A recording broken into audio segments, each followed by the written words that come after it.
From Microbe TV, this is Matters Microbial, a podcast about the wonders of microbiology, microbiologists, and microbial centrism. This episode was recorded on May 30th, 2024.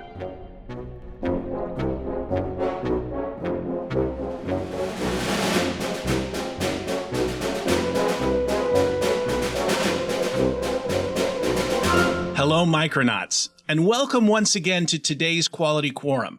I'm your host, Dr. Mark Martin, Associate Professor of Biology at the University of Puget Sound in Tacoma, Washington. Today, believe it or not, is the 43rd episode of Matters Microbial. Those of you who watch and or listen and spread the good microbial word to others, many, many thanks. One of my graduated research students made a truly gigantic micropipetter model, and my 3 summer Doc Martian research students posed with it here. Just think about the tips and tubes necessary. The microbial world is amazing and diverse, and I demonstrate that to my research students by having them plate out dilutions of seawater taken from various regions. Here you can see how bioluminescent bacteria of various types are present among many non-glowing marine bacteria. Different results are found for different locations. I also have them look for marine bacteria that break down the agar that solidifies their nutrient plates. Such bacteria form pits on the surface of the agar as they break it down, as you can see, and we often call them part of a pitter party. Sorry. I won't even joke about an isolate one student had named Brad Pitter. Before we go on, I wanted to mention what this is about. I had a superficial skin cancer. I'm prone to them. This is why I wear hats. It's not because I'm stylish. And I underwent something called Mohs surgery, where they took a slice and they made sure that the margins were clear. It was interesting to me since I had histology a million years ago from James Lake at UCLA, and all the words came back to me as we looked at the sections. But so far, so good. After this heals up, I'll be able to grow back my facial hair, and that'll be a good thing. It's very challenging to teach students about the so-called third domain of life, the Archaea. There are several reasons for this, as we discussed during previous episodes of Matters Microbial. Too many students are taught, incorrectly, that Archaea only grow in extreme conditions and aren't as fundamentally different from bacteria as they actually are. I would argue, in fact, that archaeal biology should be taught as a separate course. So, I thought a true archaeal evangelist, able to discuss many aspects of this fundamental life form, would be a great guest. Thus, I'm truly excited to have Dr. Roland Hatzenpichler, Associate Professor of Chemistry, Biochemistry, Microbiology, Cell Biology of the Center for Biofilm Engineering and the Thermal Biology Institute of Montana State University to the podcast. Welcome to our Quality Quorum for today, Roland. This will be a session where I get to learn many new things from an expert. Hi, Mark. Thanks for hosting me, and I'm looking forward to breaking down 3 wrong beliefs about Archaea. At least 3. Oh, that's going to be so much fun. At least 3, for now, until next week when something new comes up, right? That's right. This is what I tell students about the microbial sciences. I mean, everything that you learn there's exceptions the next couple of years to it. But first, Roland, you're in Europe right now. Yeah, that's right. I'm in Austria. Is that pretty true? Close to the town I grew up, actually. Oh, how cool is that? See, here I am in Tacoma, Washington. But in any event, thank you for being with us to do this. Did you want to say a few words about what drew you to this particular area, because you come at microbiology from a different location? Yeah, sure. So I started. I did my undergraduates in Austria, where undergraduate education is arguably much more focused. So much more courses are dedicated to your core subject, arguably, than in a regular university or college in the United States. So I started, my major was actually not microbiology. It was much more focused. It was called molecular microbiology and molecular genetics. So that was my major.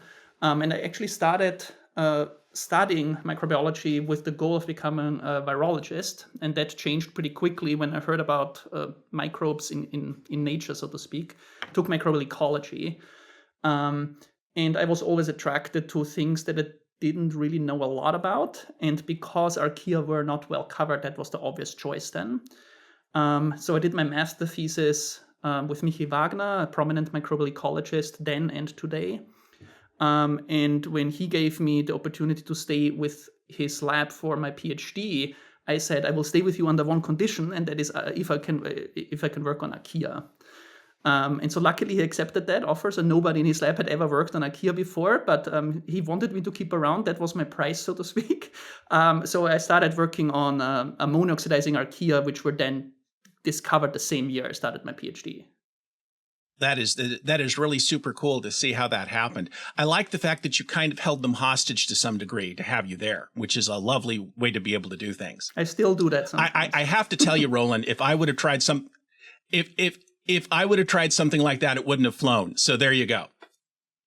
So there's a couple different ways that we can go about what's next. And one idea was for you to talk about the misunderstandings or misconceptions about archaeal biology, because you have some wonderful visual aids for that. Is that what you'd like to do now? Yeah, I think that sounds like a great idea. So I was thinking we could shortly talk about the history of archaeal research from the discovery in the 70s to where we are now. So I think generally we can divide archaeal research into, let's call it 3 or 4 era, basically, of major transitions that happened. So the first era was simply the discovery of Archaea by Carl Woese, who in the 1970s was interested to studying these weird methanogenic bacteria that a colleague of him was studying. I think Ralph Wolf, 1 or 2 floors above him, at the Institute at the University of Urbana-Champaign. And he did this RNA analysis, then still pretty rudimentary, so to speak, right? This gel analysis in which you analyzed the patterns the rRNA extracted from different cell types gave after endonuclease digestion. And he discovered that there were different patterns that clustered together, today what we call bacteria, archaea, and eukarya. And he then formulated this proposal for a third domain of life, which he then named first Archaebacteria, and that was then in 1990 renamed to Archaea by Carl and colleagues. So that went on for a while, basically. Archaea being niche organisms that were doing some really crazy metabolisms. Methanogenesis is one of them. That's also what we are studying today. And still, there's no organisms outside the Archaea known to produce. Oh, there's organisms known to produce methane, but not coupled to energy conservation, we should say. But then, with the rise of PCR, people like Norman Pace started to apply the full rRNA cycle, as it's called. So going to the environment, PCR amplifying 16S rRNA genes, 23S rRNA genes out of the environment, and then putting them into clones, Sanger sequencing them at that time, and then building phylogenetic trees. And that really ringed in the second era of archaeal research in the very late 80s, basically. So after people had started to applying these not only to extreme environments, so geothermal hot springs or something like that, but really in other ecosystems, most importantly the ocean, arguably. So in the very late 1980s, 1988 to 1990, 1991, people like Phil Hugenholtz and Ed DeLong and Chad Foreman discovered that archaea are really distributed widely in non-extreme environments. For example, the oligotrophic ocean, as deep waters as well as surface ocean waters. And the most important change arguably came with 2 papers that were coming out pretty much close to each other. I'm not exactly know if they came out in the same week, but they came out within a few weeks of each other. One by Chad Foreman and one by Ed DeLong, that reported that archaea are major components of the marine plankton. And then this kept being applied to all kinds of environments, and every time people like Norm, like Chad, and Ed DeLong, Krista Schlepper started applying these clone sequencing techniques to different environments, they found new lineages of archaea that today we call phyla or superphyla. And many of the groups that we still know today only by their name, so to speak, were already found in the late 1980s, early 1990s, basically. So we basically realized that organisms, that they're everywhere, that they're extremely diverse. And that then ran in what I call the third era, in which we realized starting with the early 2000s, basically to 2010, that the archaea that are omnipresent in many different non-extreme ecosystems also drive important nutrient cycles. So they were shown to be involved in nitrogen cycling, carbon cycling, aerobic and anaerobic carbon cycling, but really that the big Sputnik shock, so to speak, came in 2005 when the lab of Dave Stahl and his then postdoc Martin Koenigke isolated an autotrophic ammonia-oxidizing archaeon from the Seattle Aquarium. I think it was the Shark Tank of Seattle Aquarium. And that really was the total game changer, because nitrification was long believed to be in the realm of bacteria, and only really of two groups within bacteria, beta proteobacteria that don't exist anymore, and gamma proteobacteria. And most importantly, this organisms was very, very closely related to these organisms that were found already in the 1990s in the water column by people like Chet Foreman and Ed DeLong. So suddenly we had a pure culture and physiological evidence what these organisms might be doing. So they are obligate autotrophs. At that time, they were believed to be obligate ammonia oxidizers. That's not entirely true anymore, as research in the last few years has shown. And we suddenly knew that they are not just there, they really are important for ecosystem function, and by extension also for human health. They were found in wastewater treatment plants and so on. And then for a few years, everything kept going on, so to speak. People were finding new archaea, mainly through metagenomic sequencing. And then everything changed again, which bringing what I call the fourth era, or the current era of archaeal research, and that is the discovery of Asgard archaea.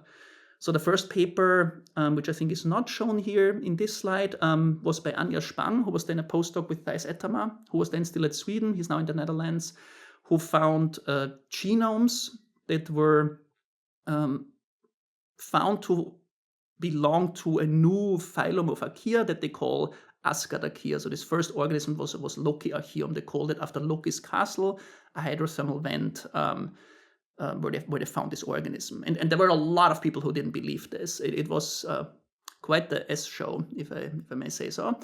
And these were mainly by people who don't believe in metagenomics, so who don't believe that you can retrieve metagenome-assembled genomes in a clean way. And basically, the real crux of the problem was not that they were very different from any organisms that were found before, but when people started building phylogenetic trees with them, they found that basically the three-domain of life suddenly was a two-domain tree of life again, as it was pre-Carl Woese, in the sense that eukarya, now were a sister lineage or branched within Asgard archaea. So the idea that Asgard archaea are basal to all modern eukaryotic cells. And this was supported by finding a truly massive amount of so-called eukaryotic signature proteins in the genomes of this Loki archaeon.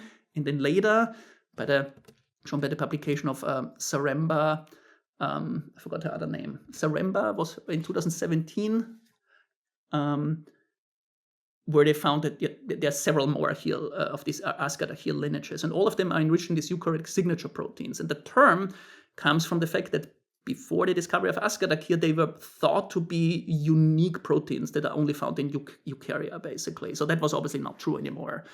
And among those eukaryotic signature proteins were, proteins that were very well described in eukarya to be involved in, membrane vesicle formation, in reshaping cells, basically, cell division of viruses and so on. The Asgard protein complex comes to mind, for example. And so because of that, a lot of people didn't believe this metagenomic hypothesis. They just said, this could be just, accidentally eukaryotic sequences were binned into the archaeal bins.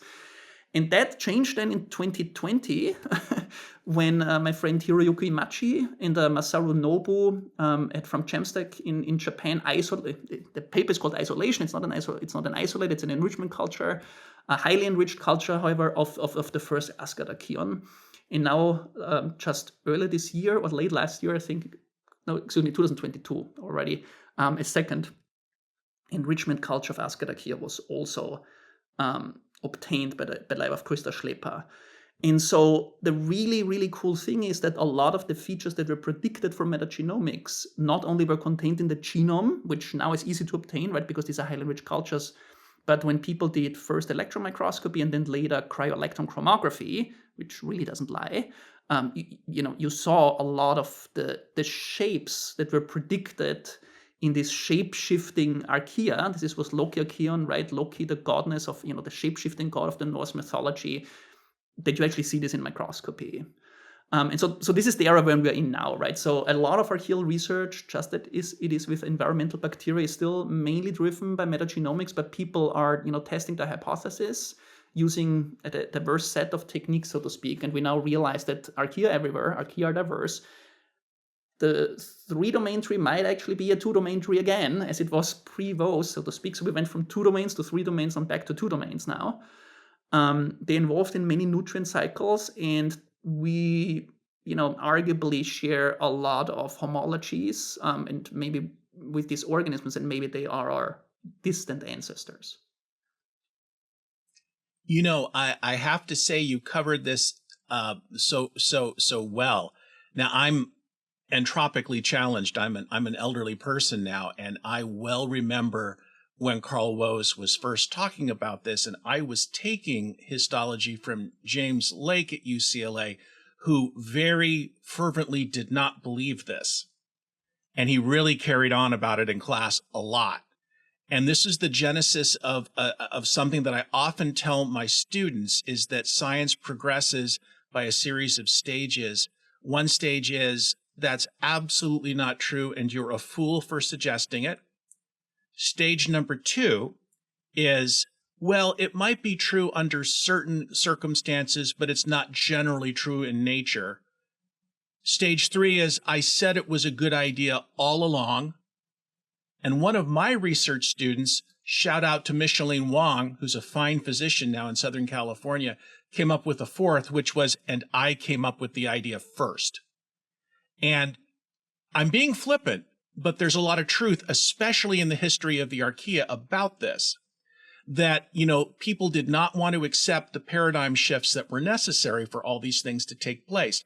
I am going to be giving some links to a wonderful video that the American Society for Microbiology made about Carl Woese's search, which is fascinating, and also Norm Pace's game changer of doing environmental PCR. So that'll be helpful. In addition, I want to remind listeners and viewers that metagenomics is when you clone all of the DNA from a particular environment, and you can assemble the genomes of the organisms that are in there without having to grow them. And as you say, there are a lot of people who don't believe that. And the really important point for listeners and viewers to get is that when it was finally possible to isolate, to have a strong enrichment culture for the Loki Archaeota, that you found those genes in their genomes. So the metagenome was absolutely correct when it was put together. And the final thing that I want to make clear to everyone, and I know this is what you've said, but I want to emphasize it. Some of these eukaryotic associated sequences that you find in the Loki Archaeota make it possible to understand how serial endosymbiosis could take place. Because prior to that, we didn't know how bacteria and archaea could change their surfaces to bring in another cell. And now we know. So this is a wonderful story historically to put together. And there's nothing cooler than isolating something from Asgard when you come right down to it. So I was lucky enough, right, that I started my PhD in the same year as the first isolate of a monoxidizing archaea came around. So I started working on these as well. You said that quote before, I liked it a lot. There's a similar quote, I think, that is even more fitting, especially if you consider that, some of the tragic circumstances of Carl Woese, so to speak, right, where he was, ridiculed really nearly for a while. So this is a quote that was, I think it's wrongly assigned to Mahatma Gandhi. I think he didn't say it, but it's first they ignore you, then they laugh at you, then they fight you, and then you win. It's 100% true. And I only got a chance to meet Carl once, but he was a remarkable person. Same here. I met him once. Did you talk about jazz music with him? I did not. I remember it was in the Woods Hole Microbial Diversity course, as many of your guests seem to have taken. And he was there in 2009, and I was wearing a shirt to honor him, so to speak. I was a nerd already then, basically, and I had this shirt that had the tree, the phylogenetic tree that was scribbled by Darwin in one of his notes that says "I think," and he just looked me down and in his very calm voice said, "So who is thinking, you or Darwin?" That sounds like him. Well, thank you for those 4 eras of archaeal biology.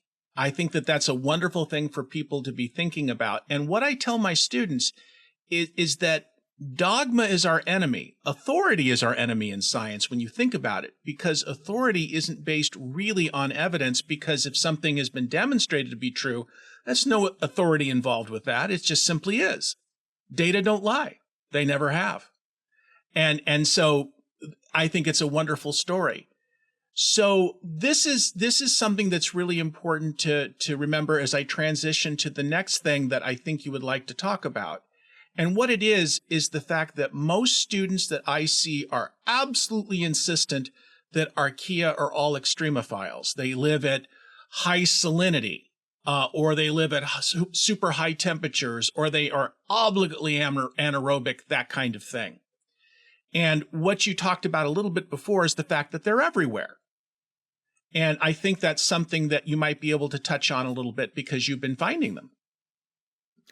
Yeah, I mean, I think I kind of summarized it already, right? So it started mainly with the discovery by Chet Foreman and Ed DeLong of Archaea being omnipresent in the marine water column. Today we know that the deep ocean, so anything below, let's say 500, 1,000 meters depth or something like that, whatever that is in feet, probably 1,600 to 2,000 feet and below, 20% of all the cells there are a single group of Archaea that are highly related to either this ammonoxidizing Archaea, this so-called Thaumarchaeota, now they're called Nitrososphaeria. Don't get me started on archaeal taxonomy, it's driving me crazy.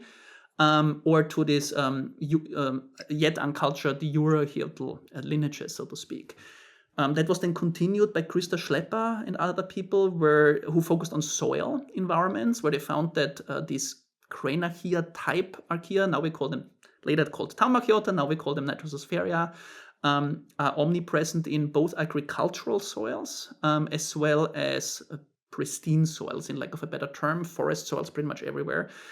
And every environment where bacteria have been found, or eukaryotes have been found for that matter, Archaea have been found. I'm not aware of a single ecosystem that doesn't have Archaea in them. So you carry ammonium-oxidizing Archaea on your skin. They are involved in pH regulation. You carry, most likely, at least most people, carry methanogenic Archaea in the gut.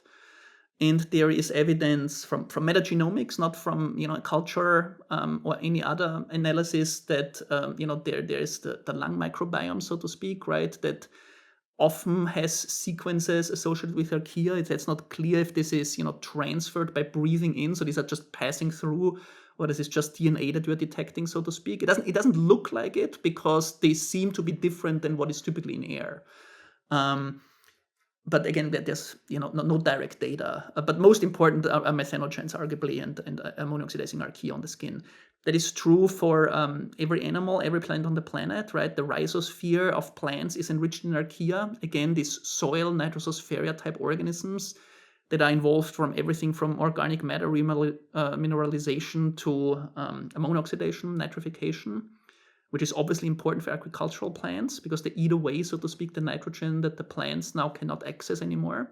So this is a huge problem, how to control, I don't want to say blooms, but ammonia oxidizing, keeping ammonia oxidizers in check is a big problem in agriculture. This is when nitrification inhibitors are poured onto agricultural soils, for example. They are associated with, as far as I know, every animal that has ever been analyzed has some type of Archaea in them, sometimes more, sometimes less. Ruminants have methanogenic Archaea in them, right? Every cow on the planet, every deer, every horse on the planet, every termite on the planet has methanogenic Archaea in them. Methanogenic Archaea, together with these ammonia oxidizers, are arguably the most important ones, I think, when it comes to total biomass, and when it comes to nutrient cycling. But as you pointed out, there's many other organisms that are, for example, phototrophic. So there's this phototrophic Archaea, right? This from these beautiful pink colors in salterns or in soda lakes. Any person who has ever flown over the Great Salt Lake or has landed in the Bay Area, for example, in the United States, right, has seen this beautiful, sometimes purplish-looking, usually pink colored salt lagoons and salterns where these Archaea thrive. They're beautiful to look at. They're not photosynthetic, but they're phototrophic, so meaning they gain energy from light, but they cannot do carbon fixation. So, Roland, the business of symbiosis and community and interactions between organisms comes up again and again. Can you give a specific example of an Archaean that's involved in that kind of association and why we should all be so fascinated by that association? Yeah, sure. That's a great question. Arguably, one of the most important symbioses to ever evolve involves an archaeon, and that is the symbiosis between anaerobic methanotrophic archaea and sulfate-reducing bacteria that inhabit sulfidic sediments in many deep-sea basins, where methane hydrates are buried deep below or just under the surface of the sediment, so just where water and sediment mix. And so it's estimated that the total carbon or energy storage that is stored in those methane hydrates is more than twice than all of all fossil fuels combined. It's about 10,000 gigatons. It's an unimaginable number. And so methane hydrates bubble out methane into the sediments and into the water column. And if that methane ever reaches the atmosphere, we are doomed because it will create a runabout's greenhouse effect. But luckily, this symbiosis between methanotrophic archaea and sulfate-reducing bacteria that form these very beautiful aggregates that you see in this image now take out about 95% to 99% of all the methane that would otherwise go into the atmosphere, basically. And so they're responsible to remove somewhere around, it's estimated, it's really hard to tell, but somewhere in the range of probably 500 to 1,000 megatons of methane that otherwise would land in the atmosphere. And methane, again, is a greenhouse gas 50 times more efficient than CO2. I don't know if you'll agree with this, and I'm curious what your take is. I've done a lot of verbal fencing with Norm Pace over the years because I used to have this expression, prokaryotic pride, and he really, really didn't like that. But he was nice to me. I mean, he was very polite about it. He was just irritable with me. And then he would send me prokaryote with a circle and a slash through it just to mess with me. I really miss chatting with him. But the thing that I think may be responsible for a lack of respect for Archaea is we don't have the equivalent of E. coli to let first-year students play with so they get an idea. I'm not saying that E. coli is the be-all and end-all. It isn't.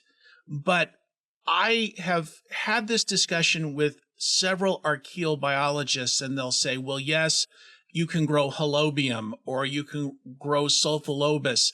And they have aspects of them that I don't think lend themselves to like a first-year biology student.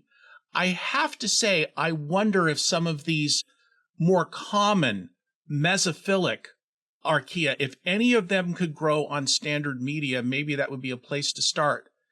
And I haven't heard of such things. Have you? No. We had an interaction, I remember, on I think on Twitter, or maybe it was Blue Sky a while ago. I'm not aware of it. I mean, you already said, right, there's some halophilic archaea that grow really well. You can do all kinds of genetics with them. They have easy phenotype to screen for because they form gas vesicles that you can knock genes in and then they stop floating around, basically. Everything you can do in E. coli, you can do in sulfolobus. There even is a not a blue-white screen, but I think it's a red-white screen. But nothing that I would give a first microbiology lab undergraduate. No, unfortunately not. And I think you're right. I think that's the main reason why people associate, extremophily maybe with archaea, because there's not this lab rat organisms that is easily accessible, so to speak. my way of dealing with this basically is, in most microbiology courses, right, in many, not the ones you are teaching necessarily, right, but many, you mainly grow one or two organisms anyway, right? E. coli is the main one. And then making people aware that also E. coli is completely irrelevant. In most systems, it inhabits, so to speak, right? So just because we studied in the lab doesn't mean it is important in the environment or carries an important ecosystem function, and vice versa, right? Just because we can not grow them in the lab or not grow them easily doesn't mean they're not really important in the ecosystem, so to speak, right? And I think one other thing that I think is very, very important to teach to undergraduates is this thinking that even in the scientific community that more abundant means more important, and that's just absolutely wrong. Yeah. Well, thank you very much for that. So I think that the next thing that you wanted to chat about, and this takes us once again to taxonomy, and do I ever share your disdain for some of the issues there? I'm looking at a lapel pin, and I should bring you one at Microbe that says jargon excludes others. And I've always believed it, and I will bring you one. So when you, and I really think it's true. As I say, lots of famous people don't agree with me, and that's perfectly okay. But what used to be called the methanogens are in their own group. Oh gosh, what is the old taxonomic grouping that they're in? Are they Uris? Yes. Yeah, they're Archaea. That's good. And what you're telling me is you have some new ones that aren't that way. Is that correct? Yes, that's right. So it started all with these MCR encoding Archaea that we can see in this phylogenetic tree here. So again, everything changed with metagenomics, right? So the application of this shotgun metagenomic sequencing DNA that we find in the environment led to the revelation starting in 2015, so in the last 10 years or so, that the many other lineages inside and outside the Archaea phylum carry genes that are indicative of methane metabolism. So either making methane or breaking it anaerobically. And so some Asgard Archaea have that potential, for example. Many members within this TAC or Thermoproteota superphylum, so TAC stands for Taumarchaeota, Eigarchaeota, Crenarchaeota, Corachaeota. This is a super group of different groups of different lineages of Archaea, so to speak. It's just a nickname, basically, to remember them. But also other lineages, right? And so for 10 years, basically, nearly now, this was not, it was never experimentally tested, right? So no one had ever seen an organism of this under the microscope. Nobody had ever done any experimental test, basically, until we and some other folks started working on them, right? And so there's two principal problems with that, right? So the first one is, so first of all, I'm a person who doesn't really believe in metagenomics in the sense that I treat metagenomics mainly, not exclusively, but as a hypothesis generator, and hypotheses are there to be tested. But just because you find a gene on a genome doesn't mean it is actually being used. So to take an analogy, that's the way I always teach this to undergraduates, right? If I would trust the human genome, let's assume for a moment I don't know anything about about human anatomy and human physiology, right? And I sequence the human genome, I would form the hypothesis that I can put a plastic bag over your head and suffocate you. And you will still be able to survive because your body is able to ferment and live without oxygen. And obviously this is bullshit. This is wrong. But the only reason we know that, right, is because we have all this additional information about human anatomy, about human physiology that tells us that, yes, the genome is right under certain very specific circumstances, very certain specific cells in your body, muscle cells, under exercise conditions, right? When the oxygen supply from the blood cannot keep up anymore, we switch to a fermentative mode, we build lactate, and that goes in the Cori cycle, and, the liver redelivers then glucose to the muscle cells, right? So the genome told you something that is correct, right? So there's a potential there, but the exact conditions under which the genes are used are nebulous, so to speak. And the problem with any of these new MCR encoding Archaea, so MCR stands for methyl coenzyme M reductase. This is the crucial enzyme in the metabolism of every methanogen that releases methane gas. That's the final step in methanogenesis. The fact that we find this on genomes we pull out from the environment is problematic because all of these lineages outside the Eurochaeta encode other energy-conserving pathways. So the real big difference between all these non-Eurochaetal supposed methanogens and the Eurochaetal methanogens that we have studied for decades now, right? This is Carl Woese discovered that these are Archaea in the 70s, is that I think if you find a genome of a Eurochaetal methanogen, you can be pretty sure that this is a methanogen. And the reason is that none of them encode energy conservation pathways other than methanogenesis. They either grow by methanogenesis or they don't grow at all. Okay? Not any of these newly discovered lineages carrying these MCR and other methanogenase marker genes have only methanogenesis potential. They can ferment, they can anaerobically respire using nitrate. Some of them do sulfite, not sulfate, but sulfite reduction. Mm-hmm. So they have other energy conservation pathways, right? In the presence of that evidence, right, we need to be agnostic. We need to test these hypotheses. So this is where we started our research that led us to taming these first methanogens outside the Eurochaeta. So as we see in this slide, we have two heroes of our story. Anthony Coates, a graduate student in my lab, whose paper was just accepted about an hour ago. And my former postdoc, Dr. Viola Krugenberg, who independently, so they collaborated, but got two independent cultures from two hot springs in Yellowstone National Park that have two different phyla of Archaea in them, and they both also engage in methanogenesis. They are bona fide methanogens. We tried to grow them in other ways, using other energy conservation pathways. So far, we were not successful, but that doesn't really mean anything. It just means you have to switch your media composition a little bit, and then suddenly they do something else, right? And so one of them is a member of this group called Methanosurantincola or Methanomethylisia, also known formally as Westraria Archaeota, and the other ones are these core Archaea that were originally found by Karl Stetter in Yellowstone Hot Springs. So with that, we have in hand the first evidence for methanogenesis outside the Eurochaeta, which I think is really a game changer. And the real reason for that, to come back to the second reason why this is important, is core Archaeota are not really widely distributed. They basically are at hydrothermal vents and geothermal hot springs. These Methanomethylisia, however, that we see on the left here, they are really in pretty much any anoxic ecosystem you can imagine. They have been found in ruminants, they've been found in soils, in marine sediments, in hot springs, in some wastewater treatment plants, where they might contribute to anaerobic carbon cycling, right? And so we need to now reevaluate, right, who are the really important players in this ecosystem and which one of them engage in methane emissions and when, in order to reevaluate the biology of methane cycling. I cannot be more happy for your colleagues.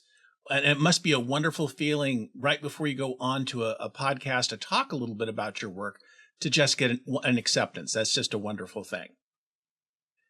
So would you mind if you told the listeners and viewers a little bit about what you consider to be the most beautiful outdoor laboratory in the world?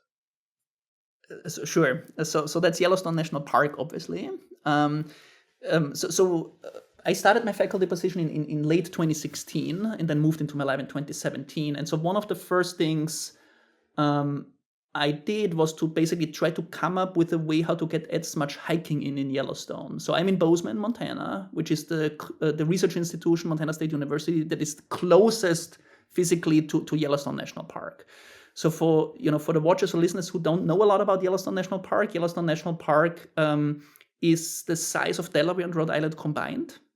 It's about 5,000-ish square kilometers. I think we have a map here, 3,500 square kilometers, about 9,000 square miles. And it hosts about a little bit more than half of the world's geothermal features. So every possible niche that exists on the planet is in terms of geothermal environments, is exemplified in Yellowstone. You even have hydrothermal vents on the bottom of Lake Yellowstone at about 150 meter depth or something like that. It's an amazing habitat. So when I started there, I wanted to maximize the amount of microbiology I can do in the park, and at the same time try to spend as much time as possible in Yellowstone. And out of that, the 100 Springs project was born. So we see a few of these Yellowstone hot springs. I think it's about 88 in this picture here. that we sampled over time. And the idea was that I basically just went to the National Park Service, who gives out research permits for work in the park. So you have to do everything with permits. Doesn't matter if you do zoology or study bison poop or study hot springs. You need a research permit. So this is pretty valuable samples. And the idea was basically we tried to go to as many hot springs as possible to understand, to find out something about the microbiology. And it started with, taxonomic marker gene screening, so 16S RNA gene screening, using this MCR, methyl coenzyme M reductase genes PCR surveys, and then later metagenomics, cultivation, and so on. And what we really wanted to do is basically try to expand on this traditional way research in Yellowstone National Park has been done. So when you look into all the publications of all work that has ever been done on hot springs in Yellowstone, you will find that about 80% or so have been done on 3 hot springs. And that's octopus spring, mushroom spring, that's where Taq polymerase is from, that we use in PCR, and obsidian pool. This is where all these OP numbers of unnamed archaeal and bacterial phyla that were discovered by non-Pays in the 1990s came from. So the majority came from 3 hot springs, and then thrown in like a couple of really, really high temperature, very acidic ecosystems that have Acidocaldaris and Sulfolobus in it, that have like 1 or 2 species living in it. And there was good reason for that, right? When thermal microbiology in Yellowstone started, people, were limited in their methodology, right? People were doing 16S clone sequencing analysis. You got a PNAS paper, right? If you sequenced 5 16S RNA full-length genes, then look up any paper from Norman Pays in the in the 1990s. It was PNAS paper after PNAS after science paper, just finding new organisms, right? This was this golden era of microbial discovery, so to speak. And so because of that, right, people went back to the same habitats over and over to really get a good understanding of this ecosystem, which is it's a very good idea. The problem with that is that Yellowstone National Park has an estimated number of 14,000 features.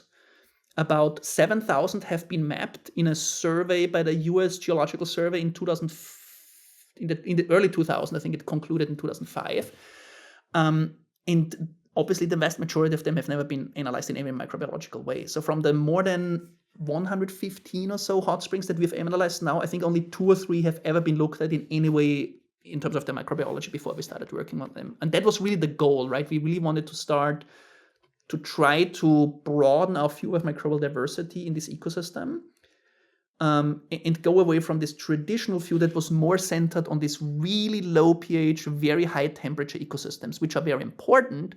But number one is they're arguably not the most important one in Yellowstones. The reason people focused on them in the early days of archaeal research is because they had a very low number of microbial species. So even with the I apologize for my wording, but the primitive tools of the 1980s and 1990s, right?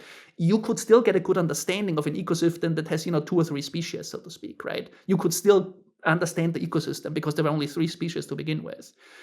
So that was the idea of this 100 Springs project, basically. It started with a global, not global, but local survey, so to speak, right, of different thermal areas in Yellowstone National Park. Then using metagenomics to formulate hypotheses. And this takes me to this, as idea of this Hatzenpichler lab approach, I call it in this slide here, where, we start with a global survey, a microbial diversity and geochemistry survey, to identify hot springs that have real interest for whatever reason, right? Because it's geochemically weird, or do you find this like really weird archaea in there based on 16S marker gene sequencing? You build metagenome assembled genomes to test hypotheses, and then you test these hypotheses using a combination of, single cell activity studies. So, for example, we do a technique called stable isotope probing in combination with some fancy mass spectrometry methodology and Raman spectroscopy methods. We visualize the synthesis of new proteins, of new DNA, of new lipids at a single cell level directly in the environment using fluorescence microscopy. We measure the gases, so in our case methane, that is being emitted from these hot springs. We do metatranscriptomes or metaproteomes also now. We're starting to do metaproteomics. And then the idea is to take all this information basically together and then formulate educated guesses for good cultivation media, basically to bring these organisms into culture. And, realistically, you often start with cultivation already on the first day because there's always the chance that you are lucky, right? Even without all this additional information, you get lucky. It happens sometimes. We were not lucky, but it sometimes happens. To then try to understand both the ecosystem as well as the individual organism in culture, so to speak. And that is really what I really care about by the end of the day, right? So cultures are very important, but we need to remember that they are very limited. And by the end of the day, we need to consider whether any of the lessons that we learn about these organisms actually are in any way relevant in the environment. So the way I typically teach this to my undergraduates, for example, or my graduate students, right? To take E. coli as an example, right? The majority of E. coli studies have been done by taking E. coli, growing it in LB medium under unlimited oxygen supply, under unlimited nutrient supply, overnight at 37 degrees in a beaker, shaking at 250 RPM. And this is obviously not how it grows in the gut, right? So there's no glass. It's not in isolation. It grows with 1,000 or more other species of bacteria, archaea, and fungi, maybe even some protists thrown in here and there. It is a mostly anoxic ecosystem. It is not shaken. And E. coli sees varying levels of water and nutrient supply depending on when you eat and poop. So that doesn't mean that the lessons we've learned in the pure culture are, we have to throw out. It just means that we need to very carefully consider what of them is actually exemplified in the respective environment of that organism. So this is basically what we're trying to do, right? To try to bring together the best of environmental microbiology and then cultivation-based approaches. It's interesting that you'd bring this up because one of the things that I study in my own little lab is how evolution occurs during changes in growth condition. And I make a little saying of it that the hand of Darwin is on all that lives. So, for example, this Loki Archaeota that you can sort of cultivate, that surely has developed some differences from its original state, but at least you have something from which to work, as you say. And this is the critical problem, I think, marrying microbiology to microbial ecology proper, because you don't get the interactions the way that you should. And so it means a lot to me that you're aware of that kind of thing, obviously. So that sounds great. And I hesitate to see the look on your face that's going to appear in just a moment. And I'm just preparing the listeners and the viewers for this. And I have been a microbiologist all of my life, and I have never been to Yellowstone. Yeah, we need to change that. My wife highly agrees. But the point that I'm getting at is there's so many cool places to go and so many cool things to see. And what I like about working at Yellowstone, and this is something you touched on a little bit, is that this is something that scratched an itch in your head to be in the outdoors. And at the same time, look at the wonderful data that you've accomplished as well. And you didn't focus on what other people have done, but you went your own way with it, which I think is really important to find out how things are different, especially as the technology improves. There's a saying that to a carpenter, every problem is solved with a hammer and nails. And after a time, that's how everyone thought we would look at community diversity, is by 16S amplification, cloning, and sequencing. But it's not the only way to do things. By the way, my wife and I were recently in Iceland, and they do all of the heating in Reykjavik from geothermal heat. And I'll never forget how hot that water is. And the first thing that occurred to me is, what's living in those pipes? And I said that, and my wife says, this is peak Doc Martin. And it kind of is. I did not take any samples. I need to go back and do that. Oh, by the way, before you move on, I really appreciate how you talked about the rules with regard to sampling in Yellowstone. This is such a big deal when scientists arrive at a site and they take samples and they do things. And I really appreciate how careful Yellowstone is and several other sites where people are taking samples. There's two reasons for that, right? The first one is simply it's a safety concern, right? I mean, you're in a geothermally active ecosystem. If you take a step back, you land in a hole that has, 100 degrees plus. So that's the one reason. And the other one is, it's a national park, right? It was the first national park founded in 1872, the first national park in the world. And the mission of the National Park Service is to preserve the land for the people of the United States, right? That's literally their mission. So this is why they're very careful about that. I want to say one more thing maybe about hot springs and why I think it's important to study them. So there's three scientific reasons and one sentimental one. So the first one is, right, that I already alluded to, that hot springs are really a very cool model system, right? Because they are extreme, at least as compared to most other ecosystems from this anthropogenic perspective, they usually have a reduced taxonomic diversity, right? And so if you look at that picture of Imperial Geyser that is on the cover, right, of my podcast, the soil next to the hot spring might have 10,000 species or so per gram of soil, right? But the hot spring has like somewhere between 100 and 1,000, depending on where you're sampling that biofilm and so on, right? So you have an ecosystem, right, a natural ecosystem in which all natural elemental cycles are exemplified, where you have predation going on and so on.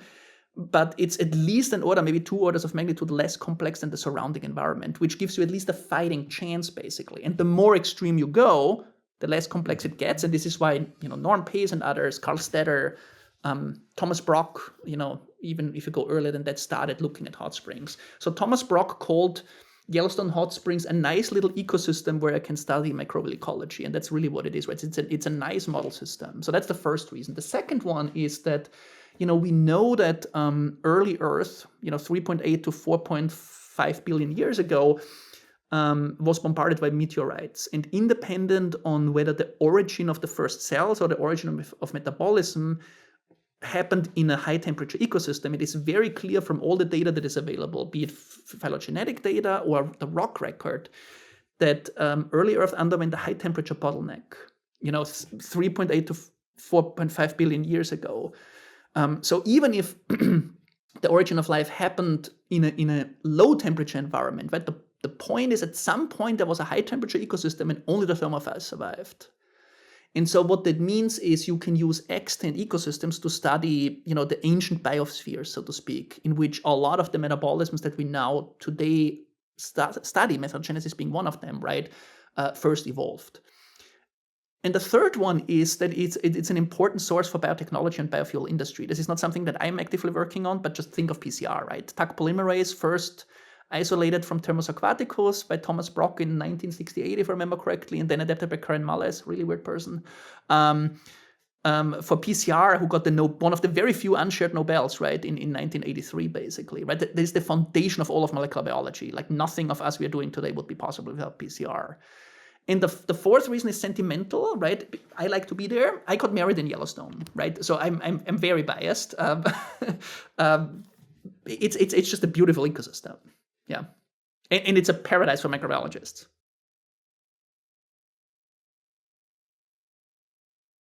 It's funny.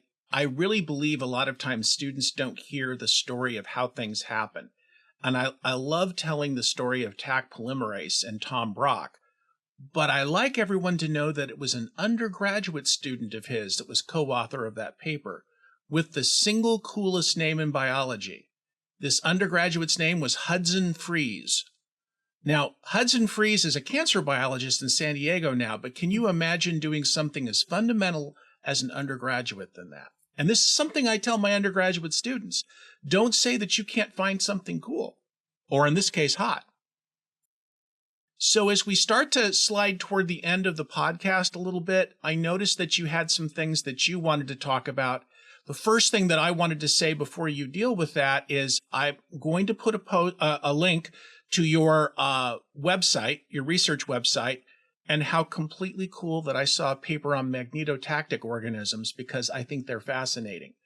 But you had something pretty specific to talk about here as we start to close out, and it's how one tests hypotheses. Would you like to go for that? Yeah, sure. So it basically boils down to, we already mentioned that, metagenomics ultimately raises more hypotheses than people can possibly test. So that's one question. I think we already talked about this, right? So we need to try to test these ideas, so to speak. So one thing that is often not really well talked about, however, is that the majority of these techniques that we apply environmental microbiology, right, these meta techniques, as we call them, metagenomics, metatranscriptomics, metabolomics, metaproteomics, work on a bulk scale. So I have a picture for this to show this, right? So the way the majority of modern environmental microbiology is done, but a lot of people just start with metagenomics, also us, right? I'm not taking ourselves out of this, right? And so the way this is, right, is if a zoologist would go into the Serengeti, right, and sit there and take a global estimate, so to speak, right, of all the diversity of species that are there, right? You see, okay, I observe 8 elephants and 2 lions and 2 monkeys and 6 zebras, so to speak, right? And that's all you know, so to speak, right? But you know a little bit about the physiology, obviously, because you sequence their genome. So you also sequence all the plants that are there, right? So you know, okay, these are photosynthetic organisms, some are maybe herbivores and so on, right? And you formulate these hypotheses, for example, right, that, okay, the lions probably are predating on the zebra. Elephants are a little bit too big. There are not enough monkeys around to sustain the lions.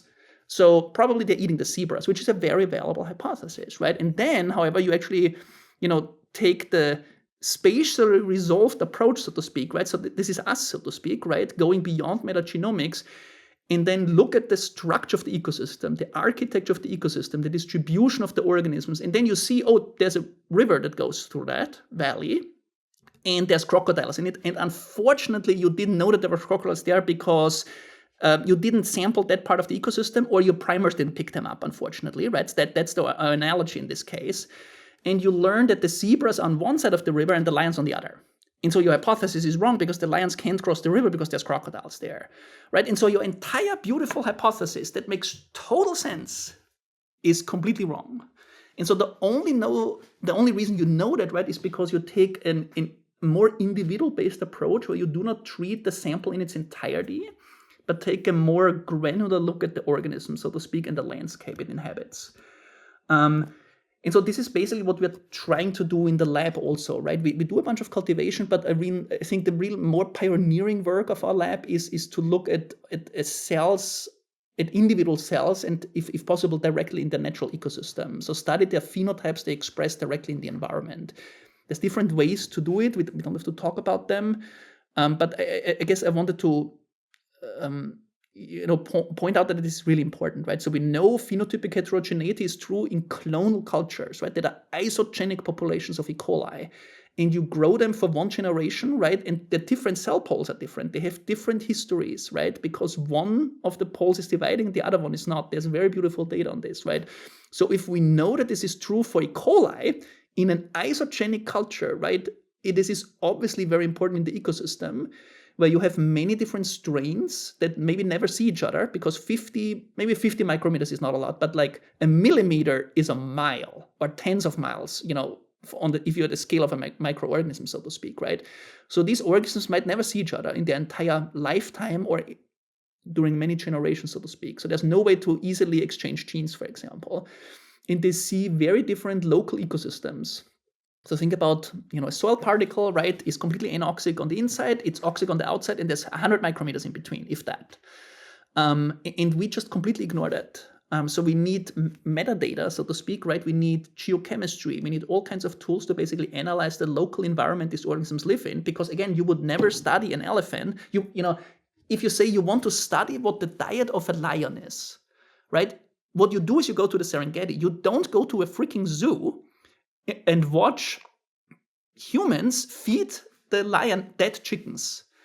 That's what we do with bacteria when we grow them in the lab, right? Yes, it is. The lion will probably eat the chicken, right? But that doesn't mean the chickens are the natural prey of the lion when it lives as a predator in the Serengeti, right? So we need to contextualize whether these ideas are actually true in the ecosystem these organisms inhabit. And so one of the things my lab does for many different ecosystems, try to come up with tools that are as generally applicable as possible to try to understand the physiology, the phenotype these organisms exemplify in the environment, using techniques that preserve the cells so they don't kill them, so that maybe you can still study, throw other techniques at them, sequence their genome, try to culture them, so to speak, right, to then get a more holistic view of their biology, basically. So you're trying to avoid the carpenter problem, where to a carpenter every problem is solved with hammers and nails. And it is certainly true that you have brought a huge number of tools to bear on the questions that you're approaching. And I want to say that something that we've touched on repeatedly in this and other podcasts is we tend to be reductionist in our view, where we look at one type of organism, as you say, under one specific set of conditions, when that doesn't at all affect the natural world in any way.